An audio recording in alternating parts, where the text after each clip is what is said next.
All right, let's dive right into this. If you're a focused learner who loves peeling back the layers of incredibly complex narratives, you are in the exact right place. Today we're taking a close look at a character who completely redefined what it means to be an anime villain. Of course, I'm talking about Sosuke Aizen from Bleach. Look, Aizen wasn't just a powerful bad guy with a big sword.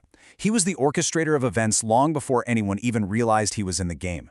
Many of Bleach's most iconic, earth-shattering moments, they happened strictly because he allowed them to. And the really shocking truth here is that our hero, Ichigo's entire journey, was just a calculated part of Aizen's master plan. So let's get into it and uncover the staggering 100-year manipulation orchestrated by Bleach's absolute ultimate mastermind. From the very start, no one has stood upon the heavens, not you, not I, nor even gods. Henceforth, I shall stand upon the heavens. I mean, chills, right? Delivered with that absolute chilling calmness, this single, overwhelming ambition to basically overthrow the Soul King and become a god is what drove the biggest events in the entire series. And the crazy part is, it was an ambition masked by literally decades of absolute patience. Which brings us to the big question we're exploring today. How exactly did one man deceive an entire universe? How do you fool the smartest captains, the most ancient institutions, and the entire Soul Society without anyone catching on for over a century? We're going to treat this explainer like the masterclass mystery it really is, and peel back the layers of Aizen's meticulously planned illusions. Part 1. The Perfect Illusion. The Trusted Captain Who Never Existed. And this brilliantly illustrates how he pulled it off. For decades, Aizen hid his true nature right out in the open. First, you have his trusted captain persona. You know the look. He was a humble, soft-spoken figure who wore these fake, square-framed glasses just to soften his face. He even used the polite Japanese pronoun boku to present himself as this kind, scholarly mentor type. But beneath that disguise, the mastermind. Eventually, he ditches the glasses, slicks back the hair, and switches to the highly assertive, dominant watashi pronoun. He completely discarded that warm routine to reveal a ruthless, sadistic god complex. He even openly admitted to his subordinates that the Captain Aizen they all loved, he simply never existed. But here's the thing. A fake personality just isn't enough to fool an army of super-powered Soul Reapers. You need unimaginable power to back it up. Enter his Zanpakuto, Kyoka Suigetsu. Its Shikai ability is called Kanzen Saimin, which translates to complete hypnosis. And listen, this is not a standard parlor trick. It is a flawless hypnotic spell that controls sight, sound, touch, smell, and taste. If you see him release his blade even once, you are permanently under his spell. He can make a fly look and feel like a fire-breathing dragon, or make your most trusted friend look like a mortal enemy. Under Aizen's watch, absolutely nobody knew what was real anymore. So how did he weaponize this specific power during the Soul Society arc? Well, he broke the Goatee 13 from the inside out. First, he forged an incredibly detailed illusory corpse to fake his own brutal murder, which sent the Soul Society into a complete blind panic. Then, he weaponized the pure adoration of his lieutenant, Momo Inamori. He left her a fake letter that basically caused the captains to turn their blades on each other. Actually, scratch that. The darkest part is this. While everyone was chasing ghosts and fighting each other, Aizen had secretly slaughtered the highest governing body, the Central 46, and used his illusions to issue fake orders, all to guarantee Rukia Kuchiki's execution. Part 2. Forging the Arankar Army. A century of dark experiments. Because that chaos in the Soul Society, that was just the execution phase of a plan he'd been brewing for generations. 110 years ago, Aizen orchestrated the horrific holification of the Vizards, and he framed Kisuke Urahara for the whole thing. Decades after that, he created a specialized holo named White, which directly intertwined the fates of Ichigo's parents. And then finally, the present day, the culmination of all his patience, faking his death and fleeing to Hukamundo. He played the long game perfectly.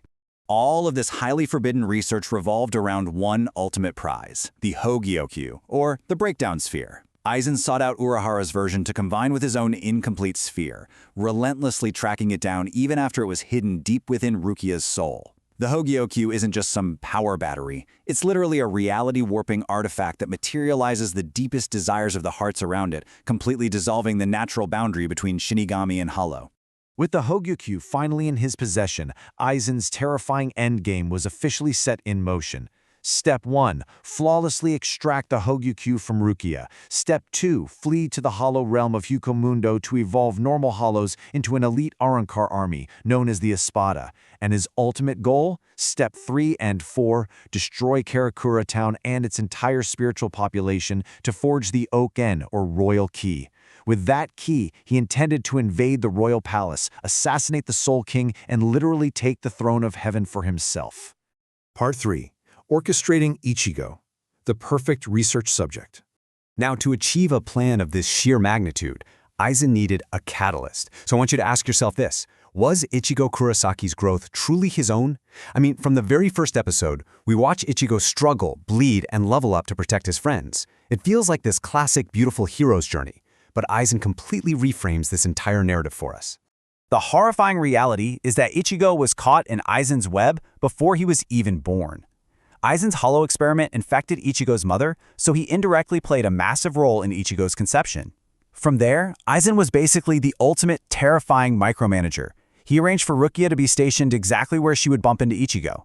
Every single major opponent Ichigo faced early on, carefully curated by Aizen to push Ichigo to the absolute brink.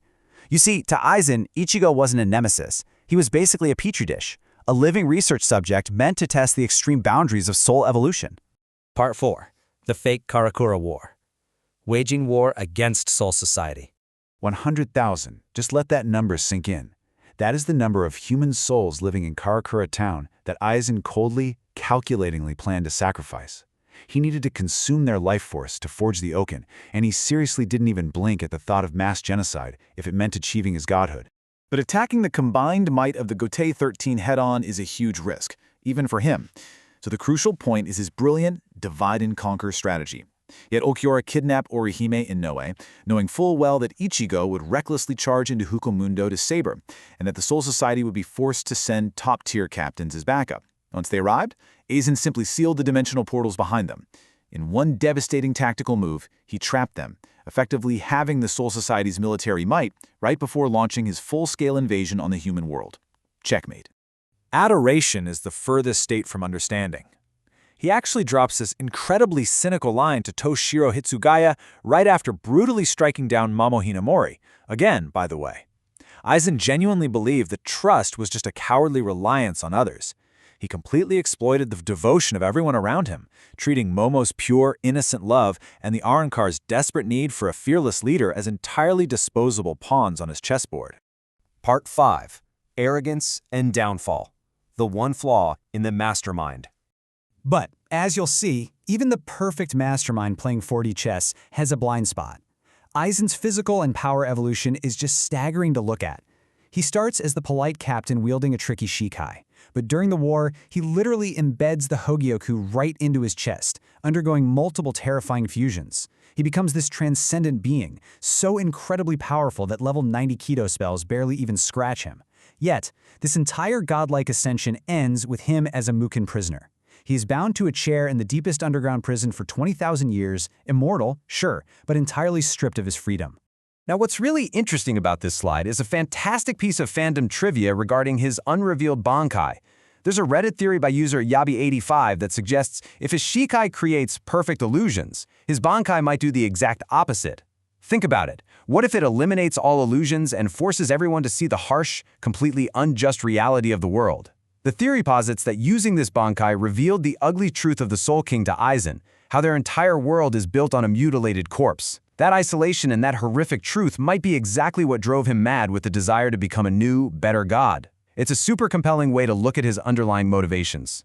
But theory aside, his actual, literal downfall was rooted in absolute, unchecked arrogance. As he fused with the Hogyoku, he lost his defining cautiousness. He completely underestimated Ichigo's resolve, allowing the boy to achieve that transcendent Mugetsu form, which just utterly overwhelmed him. And his megalomania completely blinded him to the intellect of Kisuke Urahara, who had secretly planted a Kido seal inside him during the fight.